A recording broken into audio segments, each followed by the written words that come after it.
Hello and welcome to another daily devotion as we continue to reach you as church virtually. And this week we are on the topic of parables or stories. It's a fancy church word or a way of talking about the storytelling Jesus would do to give allegories or similes or examples, parallels in everyday life to the kingdom of God to help people understand it better, what God was like. And so today I have two very unusual parables. Let me get this straight. So there's a merchant who's in the business of finding fine things like fine pearls. And he goes out searching for pearls, presumably to purchase them, to sell them, because that's what merchants do, right? He's in the pearl, fine gem business, right? So Jesus is talking about this, as he often does with stories. Okay, I'm with you so far. Merchant's going looking for some fine pearls. He finds some. He finds one like he's never seen before. But it's going to cost you. Well, what do you mean it's going to cost you? Pretty much everything you got. So, hold on. This merchant, who sells fine things like pearls and gems, is going to hock his entire business to buy that one pearl. This sounds like a bad business decision to me, right? I mean, put yourself out of business so you can have a pearl. And hopefully you're going to have a buyer later. Jesus, what are you talking about? What do you mean a merchant sells everything he's got? His house, his donkey, his gems. He sells it all because he found this one pearl that's been like nothing he's ever seen. Unless the kingdom of God is like you're going along in your life. And you know what it is your life's direction is. You know what your dreams and goals are. And suddenly something happens and you meet Jesus for the first time. You meet God in a way that you've never met God before. And all of a sudden, everything that you had planned for your life is put on hold and you say, wait a minute.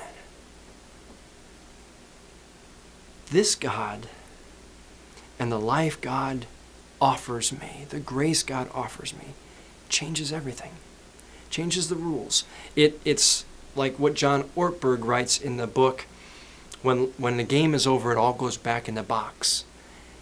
And you realize that life's more important and bigger, and you could be a part of a kingdom that's so much bigger than everything you narrowly had your focus on.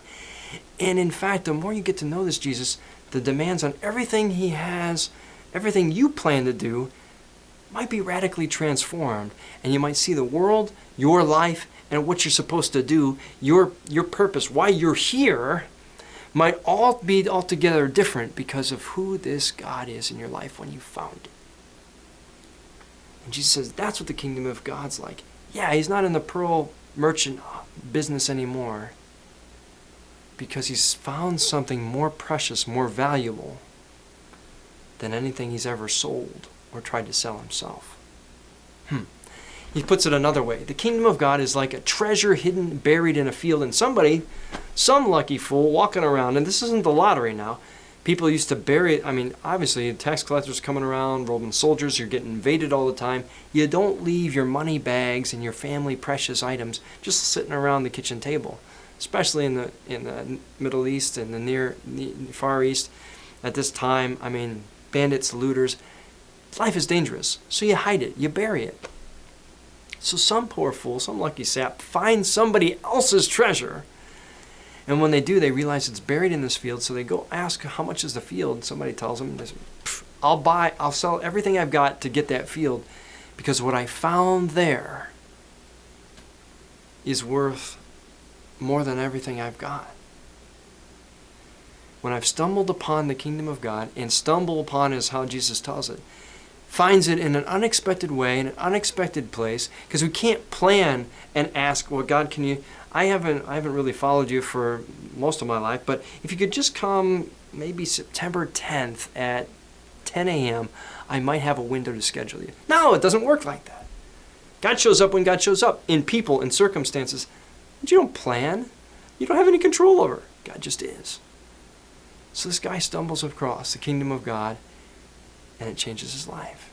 Both instances, both unexpected, both unplanned, but when it happens, all the rules of the game have changed. How how they see themselves, how they see the world, how they see their work in it is forever claimed by this beautiful thing called relationship with God in the kingdom of heaven. Jesus says in Matthew's gospel, the kingdom of heaven is amongst you. It's not in some building somewhere, not that it's not important to go to church. It's not, in some vision up in the sky. It is amongst you. You see it all around if you pay attention. People say, well, I don't see God anywhere. How can you pray to a God you don't see? Last thing. You don't see the wind either. You don't see love either. Do you prove to me that there's love? I can't prove it, but I can show you what it looks like. I can show you the effects of the wind, even though you can't see it.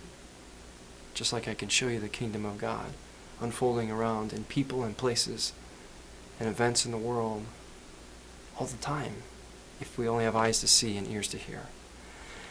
May God be with you in the unexpected, in the journey, and in the joy of finding something that's worth far more than any price tag, any earthly or material thing can compare to.